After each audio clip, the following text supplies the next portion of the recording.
friends, and welcome to another exciting episode of Boomerang, a show where I seek to encourage personal development by looking at how your relationships affect how you relate with yourself, with others, and with the rest of the world. So far, we've had 2 shows. Today, I have one question. Have you ever been ghosted? Terrible experience. I mean, if I was to tell you about my experiences of being ghosted, my goodness. But I was talking to some youth earlier and I was asking them, what is ghosting to you? And these are some of the responses I got, some which I found to be hilarious. Ghosting is when you realize you've been ghosted.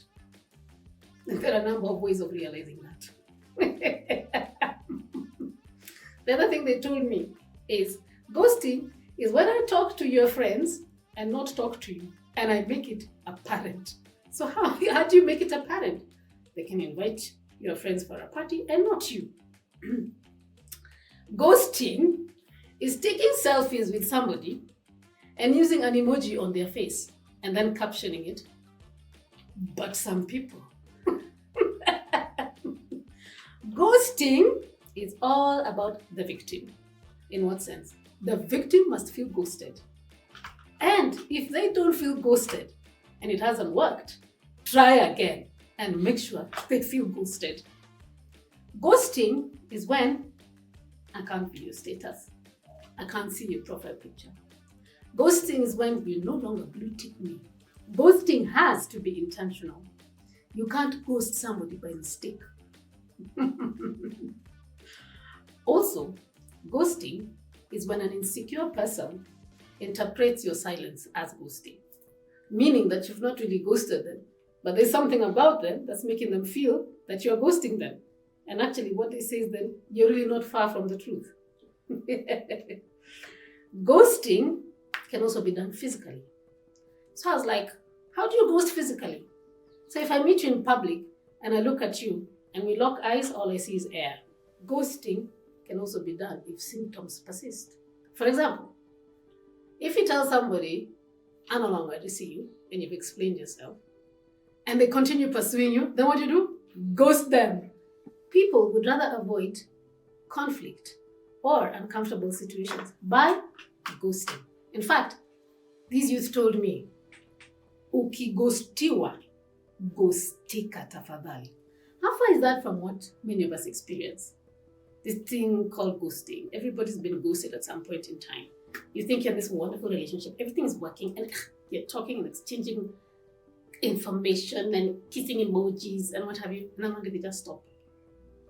And by the way, you might even be able to see the profile picture, you might be able to see the status, you can see everything, but this person is just not talking to you. And then you go onto the social media platforms, and they're all over the place, they're enjoying themselves, and they're like, what about me? What happened? And there are no answers forthcoming. You see, the world we live in today, where everything is so fast-paced, where we have all these platforms and we can exchange ideas and information and share our lives in a matter of a second. When we can meet new people online every single day, getting rid of people is very easy. Did you know that when you separate from someone, the brain interprets that separation as a loss, basically like death? So the brain interprets it as a way of, I never expect to see this person again because they no longer exist.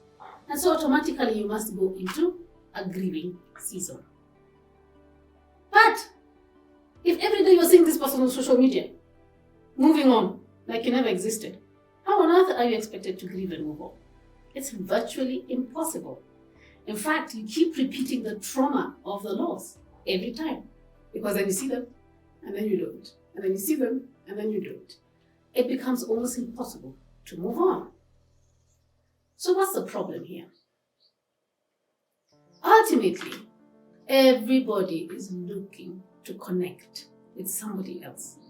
They want to be able to have a relationship, whether it is with a girlfriend, a boyfriend, a friend, a colleague. You are looking to connect. And the minute that somebody disappears from your life, then you lose that connection. But then the question is, how do we attach to one another? The other day I overheard a conversation between 2 ladies. One was talking about this harrowing breakup that she had. And of course the other was consoling her.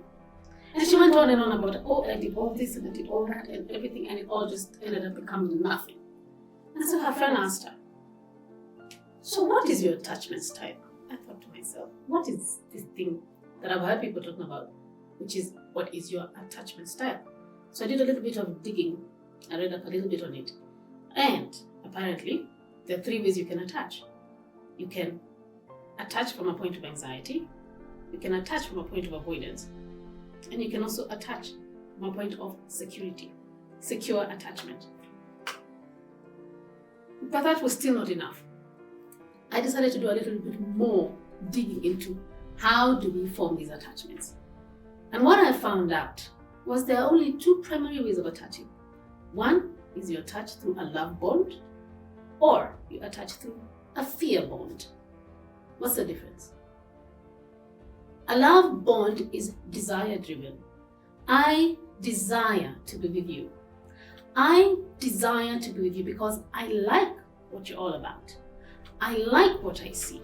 We have things in common. There are things we can do together. And so therefore, I desire to be with you. What's a fear bond? A fear bond is avoidance driven. It doesn't matter whether there's anxiety in that, it doesn't matter whatever else happens, so long as you are avoiding something. But what should you be avoiding? You could be running away from some kind of insecurity. A fear bond works like this.